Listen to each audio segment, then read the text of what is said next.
ಆತ್ಮೀಯ ಸಾರ್ವಜನಿಕ ಬಂಧುಗಳೇ, ಎಲ್ಲರಿಗೂ ನಮಸ್ಕಾರ. ಈಗ ನಾನು ಲೈವ್ ಬಂದಿರೋ ಉದ್ದೇಶ ಏನು ಅಂತಂದರೆ, 2023ರಿಂದ ಅಂದರೆ 3 ವರ್ಷದಿಂದ ಸರ್ಕಾರಿ ಉದ್ಯೋಗಾಕಾಂಕ್ಷಿಗಳಿಗೆ ಯಾವುದೇ ರೀತಿಯ ನೋಟಿಫಿಕೇಶನ್ ಬಿಟ್ಟಿರಲಿಲ್ಲ. ಮಾನ್ಯ ಮುಖ್ಯಮಂತ್ರಿಗಳಂತಹ ಸಿದ್ದರಾಮಯ್ಯ ಸರ್ ಅವರಲ್ಲಿ ನಾನು ಮನವಿ ಮಾಡಿಕೊಳ್ಳೋದೇನೆಂದರೆ, ತಾವು ಏನು 2023ರ ವಿಧಾನಸಭಾ ಚುನಾವಣೆಯಲ್ಲಿ ಆಶ್ವಾಸನೆ ನೀಡಿದ್ದೀರಾ, ಖಾಲಿ ಇರುವಂತಹ 2,80,000 ಹುದ್ದೆಗಳನ್ನು ಭರ್ತಿ ಮಾಡುತ್ತೇವೆ ಎಂದು ಹೇಳಿದ್ದೀರಾ. ಯಾವುದೇ ರೀತಿಯ ಒಂದು ನೋಟಿಫಿಕೇಶನ್ ಕೂಡ ಬಿದ್ದಿರಲಿಲ್ಲ. ದಯವಿಟ್ಟು ಏನು ತಾವು ಆಶ್ವಾಸನೆ ನೀಡಿದ್ದೀರಾ ಅದಕ್ಕೆ ತಕ್ಕಂತೆ ತಾವು ನಡೆದುಕೊಳ್ಳಬೇಕು.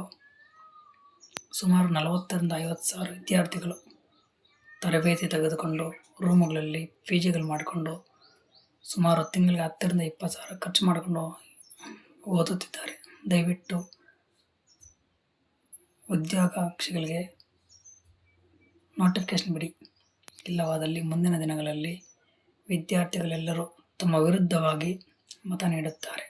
ದಯವಿಟ್ಟು ತಾವು ವಿದ್ಯಾರ್ಥಿಗಳ ಪರವಾಗಿದ್ದರೆ ವಿದ್ಯಾರ್ಥಿಗಳು ತಮ್ಮ ಪರವಾಗಿ ನಿಲ್ಲುತ್ತಾರೆ. ದಯವಿಟ್ಟು ಸ್ಪರ್ಧಾರ್ಥಿಗಳಿಗೆಲ್ಲರಿಗೂ ಅನುಕೂಲವಾಗುವಂತಹ ನೋಟಿಫಿಕೇಶನ್ ಬಿಡಬೇಕೆಂದು ನಾನು ತಮ್ಮಲ್ಲಿ ಮಗದೊಮ್ಮೆ ಮನವಿ ಮಾಡಿಕೊಳ್ಳುತ್ತಿದ್ದೇನೆ.